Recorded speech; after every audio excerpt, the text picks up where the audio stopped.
एक शब्द भी बोले बगैर ये 60 करोड़ गरीबों के ह्यूमन राइट का प्रोटेक्शन करने का काम नरेंद्र मोदी सरकार ने किया है।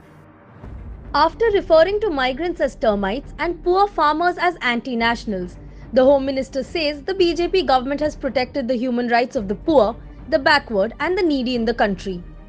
Let us also remind the Home Minister it is the Constitution of India that guarantees human rights to each and every citizen, and it is the duty of the government to protect and enforce the Constitution.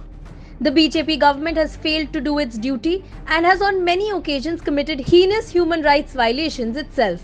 The NRC in the Northeast violated human rights by putting people in detention centers and depriving them of their basic human dignity. Arresting thousands of Kashmiris, including activists, lawyers and journalists, without charge and shutting down the internet for the longest period in the world is a gross violation of human rights. The migrant crisis amidst an unplanned lockdown was one of the most despicable acts by the government in the recent past.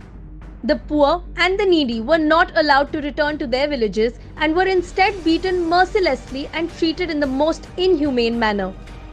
The ongoing farmer protest and the massacre of peacefully protesting farmers in Lakhimpur show how much the government has protected the right of our Annadatas.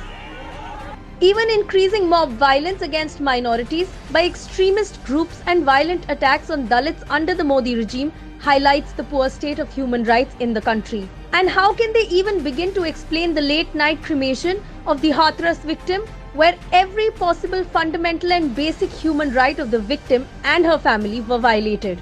It is clear that Modi and Shah are only good at provoking, creating false narratives, engaging in publicity theatrics, and spreading mass hysteria, because beyond this, they are incapable of handling anything.